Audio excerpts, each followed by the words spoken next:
out to score a goal.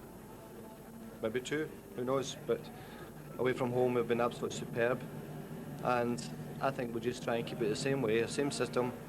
But a much better game than the first leg. This will be a much better game? Well, I think so. Our last 3 meetings here have been plenty of goals, you know, so I think it'll be more exciting. Thanks a lot, Alex. Thanks. I'm sure it'll be a cracking game.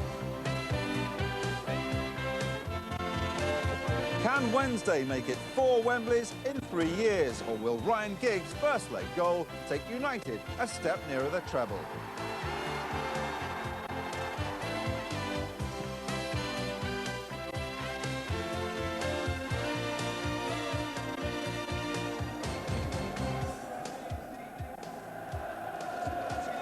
The Coca-Cola Cup semi-final second leg. Sheffield Wednesday against Manchester United. It has to be decided tonight. It could be extra time. It could even be penalties. So United chasing a unique treble. Wednesday's task, a huge one. United are unbeaten in 33 games. And remember, they start a goal in front tonight. Good evening for what promises to be an intriguing evening's football here at a packed Hillsborough. Dennis Law is here and we'll be hearing his views on the action later on. But now let's get straight on with the game. Well, good evening everyone, and let's get straight into that team news. Sheffield Wednesday first, and the bad news for them, no Chris Waddle. However, there's a surprise absentee in Eric Cantona, who has a calf strain. Brian McClare, United's leading scorer in the competition this season, takes Cantona's place. Well, both these clubs have reached the final of this competition twice in the last 3 years. But if Wednesday are to overcome United tonight over 90 minutes, they'll need to beat them by 2 clear goals, and that's something no side has managed for 18 months, a total of 91 games. That's the size of the job facing Sheffield Wednesday in the blue and white stripes, who'll kick off in front of a full house 35,000 crowd here at Hillsborough, and a really tremendous atmosphere.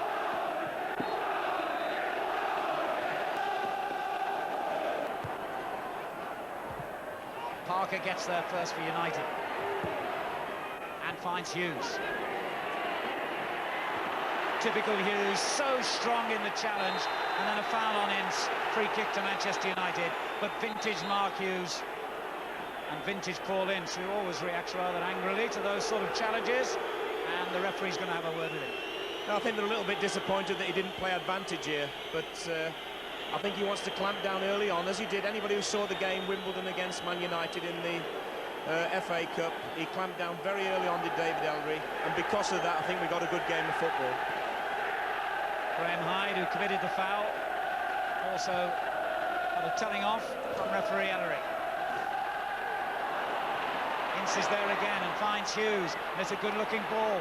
Keane's cross, clean across the face of goal, and it's a goal! Brian McClare has scored for Manchester United with only 4 minutes gone. Kevin.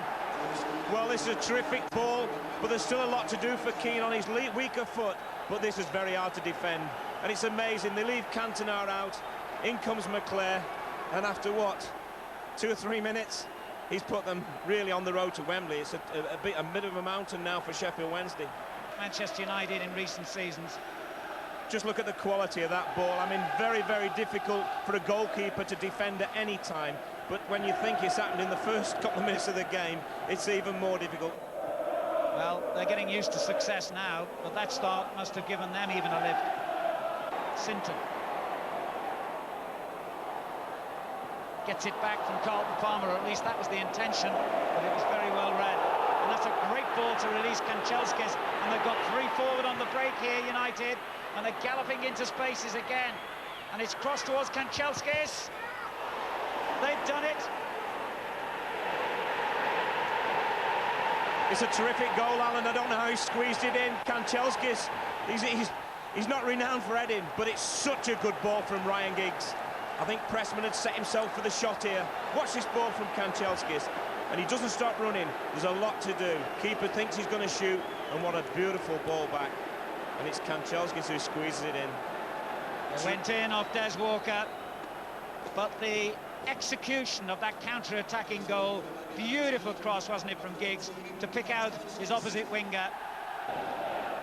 We're seeing that goal again, Alan, and we'll be seeing a lot of this one. That is just a beautifully flighted ball, but it's still a difficult angle.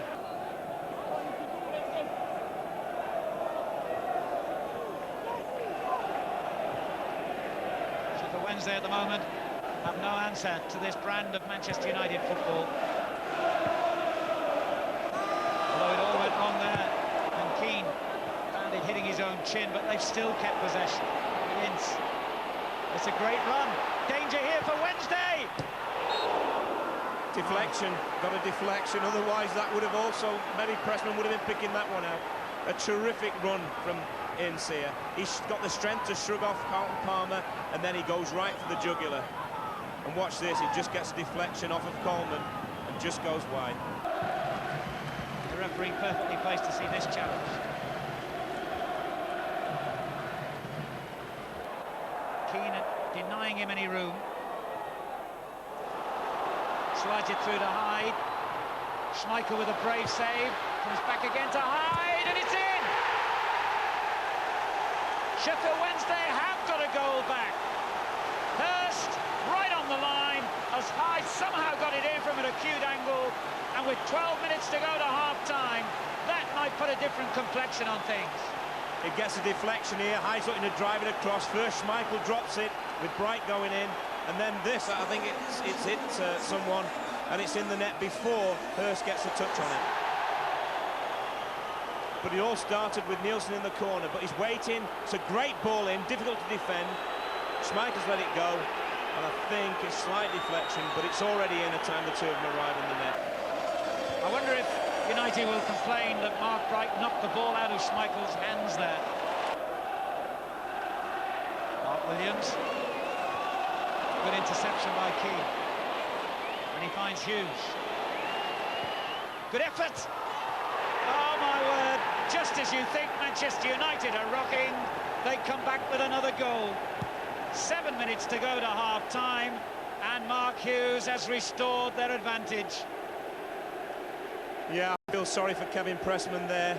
I mean, he'll be the first to admit that he should have stopped this, but again, you just can't keep these people down. It looks like he's going to shoot, plays the ball to Mark Hughes. He's got so much space, but really, that's gone right under the goalkeeper. He's had a great season for him, but he'll be disappointed with conceding that one. Mark Hughes gets his 14th goal of the season, his third in the Coca-Cola Cup, and that brief revival by Sheffield Wednesday is on the back burner again. Well, that really is awful news for Sheffield Wednesday. Just as their hopes had been raised, they were just as quickly dashed. They now trail by 3 goals to 1 on the night, 4-1 on aggregate, and their goalkeeper will be mortified with that mistake. Yeah, he won't win goal of the season, but you try telling Alex Ferguson and Man United that. It came just at the right time for them. And indeed, half-time has arrived now. They lead at half-time here by 3 goals to 1, 4-1 on aggregate. We'll be back with news and views on that first half right after this break. Dennis, you've seen some great United performances this season. This one must rank amongst them. Excellent, magnificent performance by United, and I don't think they read the script, because the script would have been that Sheffield Wednesday for the first 10 or 15 minutes are trying to get an equalising goal, and United would be defending. They didn't do that. They were right up from the beginning of the game to try and kill the game, and they got off to the most magnificent start. It was indeed. Welcome back to Hillsborough. Just before the second half gets underway, let's have a quick word with the man Wednesday would like to have been out there tonight, Chris Waddle. Chris, what has the manager Trevor Francis been saying to the players? He's just said we're playing for pride, and obviously we're going down the slope, which is we prefer, and give it a good go. You know, you cannot surrender. You're playing, as I said, for your pride, and there's still 45 minutes, and it is possible. I know people probably sitting at home and everybody else thinks it's not possible, but we believe in the change room that it is possible to score some more goals. The other thing about Manchester United, with their wealth, Kevin, and their huge support, and the fact that they apparently have some of the best youth players in the country. I know you'll disagree, and so will every other manager in the Premiership, but it is possible to see them, you know, going on and kind of continuing this success for quite a few years, isn't it? Oh yeah, as I said before, they're setting the standards that we've all got to try and reach, and they're setting tremendous standards. They have got a terrific youth side, got beat by Leeds in the final of that, so you can assume that they've got as good as anybody, if not better. They've also got probably 3 or 4 million to spend at least on one or two players should Alex Ferguson decide that that's what they need. I think the only thing is that Howard Wilkinson tried it at Leeds and it didn't quite work. They've got to be the right players. Kanchelskis the right player for them at the moment, and he pulls it back to Giggs. Well, he could have been ordering his Wembley suit tomorrow morning if he put that one in. I somehow think he'll be down the tailors soon anyway. Again, it's a great move. It's Kanchelskis who gets him behind. He delivers a super ball. It's never easy when the ball's coming back, especially it bobbled up just before he hit it, and it's on his right foot. They've still got to go and retain the championship and then win it again and again and again, like Liverpool did, to be regarded in the same light as the great teams from Anfield. But they're showing all the signs of being capable of doing just that. Yeah, they've also got to go and win that European Cup, because that's what Liverpool did as well on numerous occasions. And so all the time, people will be setting them targets, which will be difficult for them to achieve, but by no means impossible with the talent they've got at their disposal.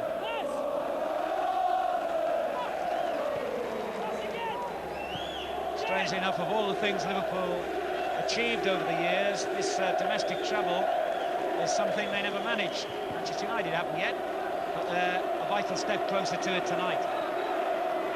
They are in the final, surely.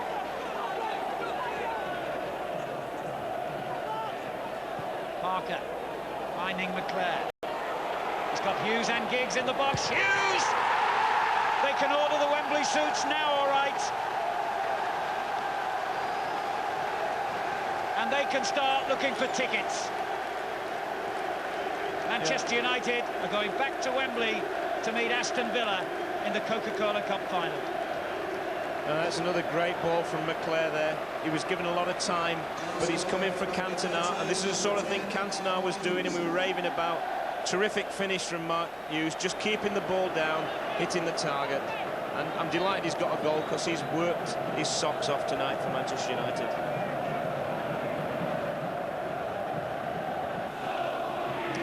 This last goal, I think, was a terrific ball from McClare, and Hughes keeps his head down, keeps it on target. Yes, that's absolutely right, and it's fair to say that quite a lot of teams would not have lived with Manchester United tonight. It's all over. The final score is Sheffield Wednesday 1, Manchester United 4, 5-1 to Giggs's boys on aggregate. Mark Hughes got 2 of those goals. McClare and Kanchelskis the others. Alex Ferguson, who's won a major trophy now for United and their adoring fans in each of the last 4 seasons, has at least now one very, very good chance of another trophy to add to that impressive list.